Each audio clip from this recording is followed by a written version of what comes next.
Yan. Sa ngayon mga kabayan, dito po tayo mag-update ngayon sa pinaka-entrada nitong SLEX Toll Road 4. Dito po sa barangay sa Imsim, Calamba City, Laguna. Naway samahan niyo po si Porca Studio mga kabayan kung ano na po ang progress rito po sa pinaka-entrada nitong SLEX TR4. Yan, masisilayan natin dyan mga kabayan, yung mismong SLEX TR3, yung kulay dilaw na yan mga kabayan. Yeah, let's go.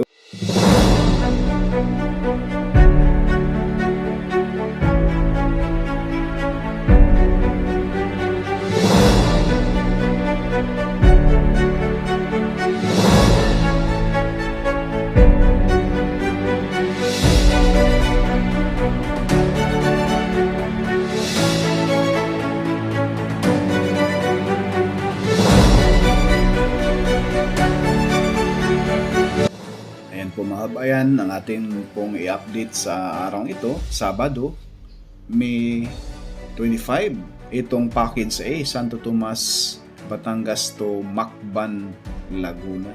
May habang 11.32 kilometers mga kabayan.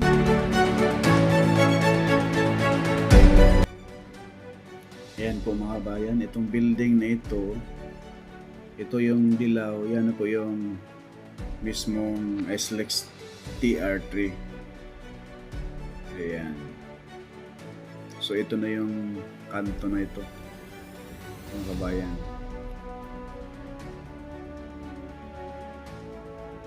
Itong building na ito. Yan na po mga kabayan. Yung area na yan. Yan na po yung circle.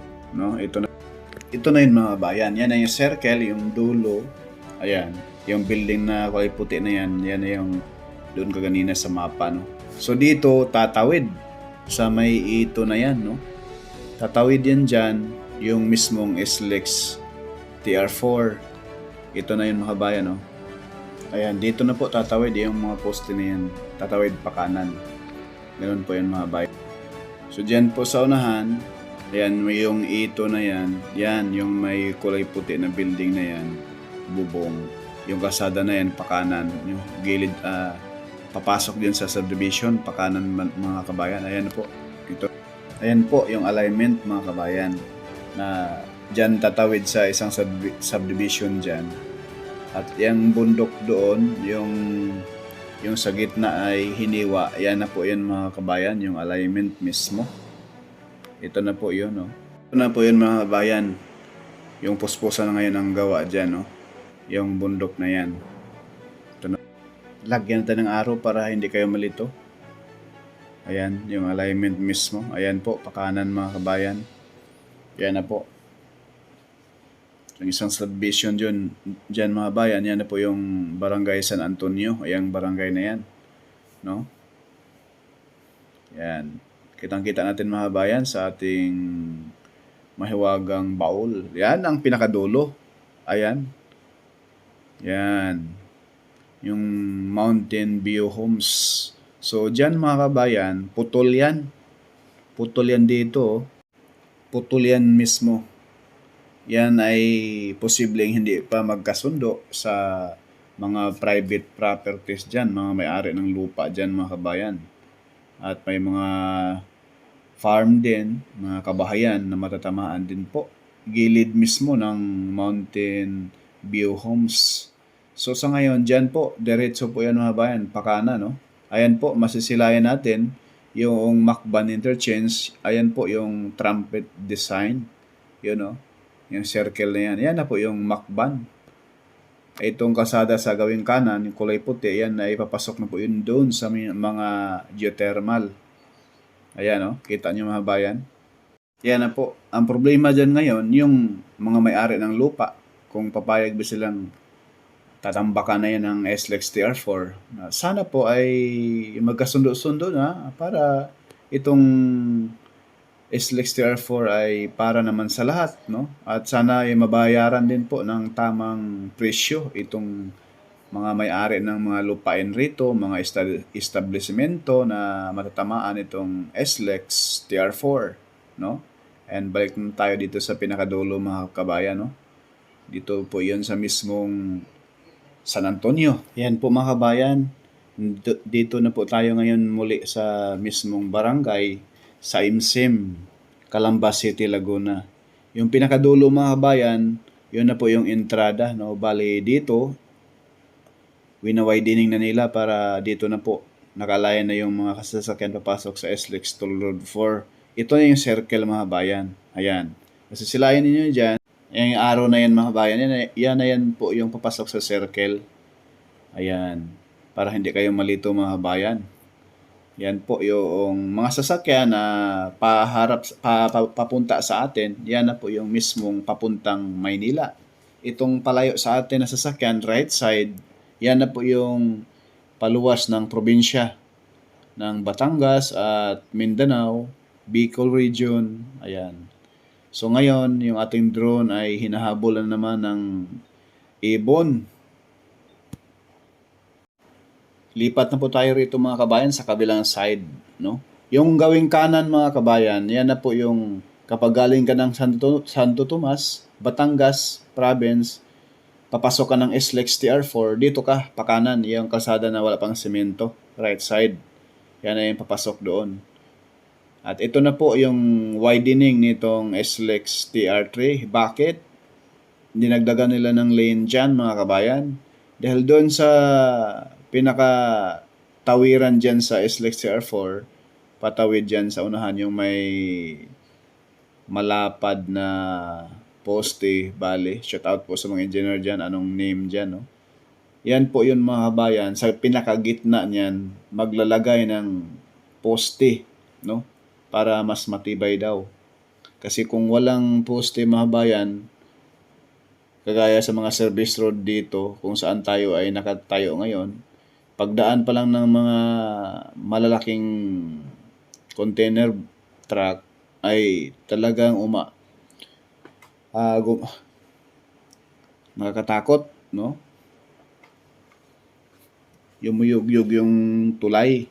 So yan mga kabayan, pag malagyan ng pinakaposte sa gitna, sigurado yan ay posibleng magka-traffic dyan, mahinto yung mga sasakyan sa taas, posibleng bibigay. So ngayon, lalagyan ng poste pa dyan sa gitna. Ayan o, dino-zoom natin. Yan. Dyan po. Yan sa gitna yan. Patawid, magkakaroon ng tulay dyan mga kabayan. Once na mayroon yung poste, napakatibay na po yan. Hindi na yan aalog. Once na may mga malalaking truck na dadaan. Kitang-kita naman natin mga kabayan, no? And nag-uusap po tayo. Sana po ay wag po tayong mag-skip sa ads. At pakisubscribe na rin at follow na rin sa ating YouTube channel, Purka Studio mga kabayan. Napakalaking tulong na po yan. So ngayon, huwag kayong magtaka na lumayo yung drone natin. Hinahabol na naman ng ibon. Napakalaking ibon. Pasaway talaga. Ayan o. Pasensya na kayo. Hinahabol. Ayan. Hinahabol tayo mga kabayan. And hindi nakahabol dahil yung drone natin mayroon siyang mga kabayan. May settings siya na mabilis. Parang tura-tura. Ayan, balik tayo ulit. Kasi yung malaking ibon nasa poste lang ng napukor, kainis. Ayan mga bayan, no? Yung pinakakanto. Yan, dyan.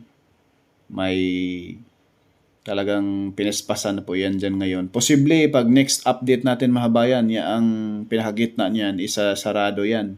So yung mga sasakyan dyan, dito na po dadaan yan sa yung kulay puti na yan na bagong latag na semento. Ayan, dahil maghuhukay na nga dyan ng poste para dito sa SLEX TR4. Ayan, masasalayan natin mga kabayan yung mga malalaking mga dump truck dyan na nagtatambak ng lupa. Dyan mismo gilid sa SLEX TR3.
Itong circle dito mga kabayan, yan po ay tinubuan na po ng mga damo dyan dahil matagal na po yung tapos yan. So, naghahandaan lang, antay na lang yan mga kabayan kung kailan lalatagan ng concrete cement. So, kaso dito sa malapit sa pinaka-poste ay tatambakan pa yan ng lupa para ma-level dyan sa pinakataas na poste, no? Ayan. Baka December pa ito mga kabayan, no? Ma-kompleto dito sa area ng pinaka-entrada nitong SLEX Toll Road 4, no? Siguro sa sabi ni Sir Ramon ang sa 2025, baka December ng 2025 posibleng matapos na po ito yung package A, package B, no? Posible po mga kabayan. Sana po wala pong mga kalamidad, walang mga bagyo, no? Ano-ano pang mga kalamidad na yan, kasi once na mayroon yan ay napakalaking abala din po. Once na may bagyo, ilang araw yun, no? Once na ito ay walang bagyo, diretso yung trabaho, at yung ulan sana ay ganito, walang ulan, no? Ambon-ambon lang mga kabayan. Para mabilis yung proyekto ng ating bansa, no? Kasi ngayon mga kabayan ay sobrang traffic na, grabe na. Talagang pag rush hour, no? Dito sa Santo Tomas mga kabayan, papunta doon sa mismong entrance exit sa may Santo Tomas ay talaga namang grabe ang traffic dahil doon mismo sa malapit sa toll gate doon ay talaga naman mga kabayan ay napakaraming pabrika doon. Sobra. Kaya once na ito'y matapos, napakalaking tulong itong SLEX Toll Road 4, no? Papuntang Sariaya, no? May mga update rin po tayo mga kabayan sa mismong papuntang Sariaya, no? Boundary ng Sariaya at Tayabas, mayroon na rin po tayong update doon. At mismong PNR, no? PNR and ECR South, may mga update din po tayo. Sana po ay inyong panoorin. Ayan po, nakita ninyo mga kabayan, napakalaking ibon, no? Hinahabol naman tayo. Kaya habulan to. Gamitan naman natin ng full speed itong ating drone mga kabayan. Nakita niyo yung yung mismong pakpak ng ibon. Muntik na naman kasi pag once na matira ito, babagsak yung drone natin. Yan na. Yan.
Itong kaharap sa ating kamera mga kabayan, papunta na po yan ng Santo Tomas exit entrance at saka yung mismong Star Tollway at papunta na po ng Batangas City, no?